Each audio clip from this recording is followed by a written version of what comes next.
네, 안녕하세요. 이번에 뮤지컬 창업으로 데뷔를 하게 된 뮤지컬 배우 김동형이라고 합니다. 모든 희곡이나 시나리오 안의 인물에게는 그렇게밖에 행동할 수밖에 없는 자신만의 기질이 있다고 생각을 해요. 이방원이라는 인물이 역사적인 사실로 보면 굉장히 폭군, 피해 숙청 뭐 이런 단어들이 많이 떠오르고 또 역사적인 사실로도 그렇게 그려지고 있잖아요. 근데 그런 뭔가 겉모습의 이방원의 뭔가 그런 날카로운 모습이 아니라 왜 그렇게 날카롭게 이방원이 행동할 수밖에 없었는지에 대해서 굉장히 고민을 많이 했던 것 같고, 이방원이 원했던 건 그런 뭔가 권력이나 재물, 뭐 돈, 명예 이런 것이 중요했던 것이 아니라 정말 누구에게나 가지고 있는 그런 뭔가 가족 혹은 가족 간의 사랑, 그리고 아버지의 사랑을 갈구하지 않았나 이렇게 생각을 하고 있습니다. 배우를 지망하고 배우를 꿈꾸는 사람들은 어떤 영화나 어떤 작품에서 어떤 배우가 연기하는 걸 보고 감명 깊었다 이런 식으로 얘기를 많이 하는데, 사실 저는 그분들이랑 연기를 시작한 계기가 좀 다르거든요. 고등학교 2학년 때 여장남자 대회를 나가서 처음으로 무대라는 공간에 섰거든요. 정말 사실 어떻게 보면 볼품없는 무대였지만 거기에 섰을 때 쾌감, 그리고 조명들, 그래서 거기서 딱 느꼈던 게 내가 비록 공부는 못하지만 나중에는 꼭 무대와 관련된 직업을 해야겠다라는 생각이 들었고, 계속 그렇게 생각을 하면서 학창 시절을 보내다 보니까 내가 가장 잘할 수 있는 게 무엇일까 하는 고민 끝에 이제 배우가 돼야겠다라는 생각을 했습니다.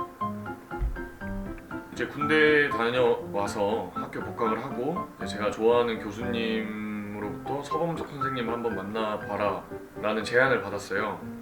이제 인생으로서나 연기로서나 동영이 너가 하고 싶은 뮤지컬로서 굉장히 도움이 많이 되고 굉장히 훌륭하신 분이다라고 얘기를 들어서 선생님과 그래서 만나게 됐고, 또 선생님이 그때 내가 광인할 상인가라는 이제 신인 배우들을 위한 뮤지컬 갈라 콘서트를 기획을 하고 계셨는데, 그래서 자연스럽게 거기에 참여를 하게 됐고, 또 공연이 끝나고 나서 선생님이 이제 선생님만의 앞으로 이제 신인 배우들을 끌고 나갈 비전이나 그런 부분들에 대해서 설명을 해주셔서 저도 선생님의 그런 비전에 함께 참여하고 싶다라는 생각이 들었어요. 처음에 입학을 하고 연기 수업 때 교수님께서 저한테 해주셨던 말씀이 있는데, 동영이 너 나와서 한번 노래해볼래? 예, 한번 해보겠습니다. 그래서 노래를 했는데 그때 선생님께서 너의 목소리는 정말 갈고닦지 않은 원석이다라는 말씀을 해주셨어요. 그리고 수업이 끝나고 나서 교수님께서 이제 동영이 너가 성악을 배워보는 게 어떻겠냐라는 말씀을 해주셔서 그때부터 이제 성악을 배웠고, 또 성악을 배우면서 저희 학교가 이제 연극 학부다 보니까 뭐 연극도 배우고 뮤지컬, 뭐 기획, 또 여러 가지를 배우거든요. 또 이제 뭐 성악을 배우면서 그런 뮤지컬도 많이 접하다 보니까 뮤지컬을 하고 싶다라는 생각이 들었어요. 사실 저희 작품에 정말 잘하시는 선배님들도 계시고 정말 신인인 제가 과연 이방원을 잘 소화할 수 있을까라는 생각이 많이 들고 걱정도 많이 했는데, 일단 무대에 섰을 때는 정말 내가 이렇게 떨어본 적이 있나라는 생각도 많이 들었고 걱정도 많이 됐고, 또 어떻게 보면 이 극을 끌고 나가는 주인공이라는 생각에 또 마냥 또 기분도 좋았고 되게 여러 가지 생각이 좀 많았던 것 같아요.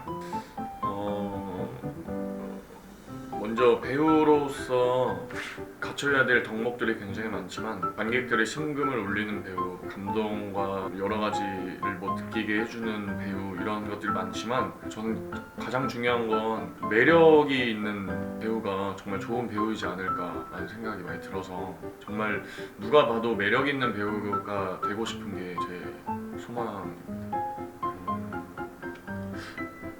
배우 스스로의 매력을 알아야 하는 게 굉장히 중요한 거지만 전 사실 여태까지 잘 몰랐던 것 같아요. 근데 이번에 창업 뮤지컬 연습을 하면서 저보다 나이가 어린 동생들이나 아니면 저보다 좀 나이가 많으시거나 아니면 뭐 많건 적던 저를 굉장히 친근하고 편하게 대해 주시더라고요, 배우분들이 전부 다. 그래서 제가 가진 매력은 나이에 상관없이 정말 누구나 서슴지 않게 편하게 다가갈 수 있는 게 제 매력이라고 생각해요. 가사가 뭘 전달하려는지에 대해서 일단 먼저 파악을 하는 게 중요한 것 같고, 사실 옛날에는 그 노래 뭔가 스킬적인 부분을 많이 생각을 했는데 사실 그게 전부가 아니더라고요. 노래도 대사에다가 그 가락을 붙인 거기 때문에 대사를 대하는 것처럼 노래 가사도 그 가사의 하나하나의 나로서 그리고 내가 맡은 인물로서의 생각을 담는 게 굉장히 중요하다고 생각을 하고 있어요. 제가 성대 결절이 태어나서 처음 와봐서 되게 걱정도 많이 했고 굉장히 우울했는데, 같이 참여해주시는 이제 선배님들 그리고 형 누나들이 굉장히 조언도 많이 해주고 걱정하지 말라고 굉장히 많이 다독여 주셨어요. 그리고 서범석 선생님께도 공연이 얼마 남진 않았지만 그래도 너의 목의 건강이 우선이니까 너무 걱정하지 말고 푹 쉬라고 이렇게 좀 따뜻하고 좀 편하게 많이 대해주셔서 잘 극복할 수 있었던 것 같고, 그리고 이렇게 제가 힘든 일이 있을 때 바로바로 내 주변에 나랑 가까이 있는 사람들이 와서 위로해주고 격려해주고 한다는 게 이런 뭔가 공연 예술을 하고 또 연습하는 뭔가 좀 원동력이지 않을까 생각을 하고 있습니다. 사람이 살다 보면 어떤 선택을 해도 후회하기 마련이잖아요. 그래서 그렇기 때문에 내가 선택을 했을 때 그런 후회를 감수할 수 있을 정도의 나만의 확신이 필요하다고 생각을 해요. 제가 뮤지컬을 하면 보통 많이 하시는 말씀이 연기보단 노래라는 말씀을 굉장히 많이 하셨어요. 그렇게 평을 많이 들었고, 그래서 이번 창업 시즌2에는 시즌1에 부족했던 그런 연기력에 대해서 좀 더 많이 보완하고 노래와 연기가 좀 많이 밸런스를 많이 이룰 수 있도록 더 고민을 많이 할 필요가 있을 것 같고, 시즌1에도 항상 저는 난 왜 이렇게 부족할까 라는 생각을 많이 했는데 시즌1에서 이방원을 맡았던 만큼 2에서는 또 얼마나 더 이방원다운 모습 그리고 더 풍부하고 구체적인 그런 인물을 그려낼까에 대한 부담감도 있고 기대도 많이 되는 것 같아요. 이제 창업 시즌2가 새롭게 시작되는데 시즌1과 달리 굉장히 좋은 노래들도 많이 추가가 됐고, 그런 부분에 있어서 전보다 더 나은 방언이가 될 수 있도록 더 노력도 할 것이고 앞으로 많은 관심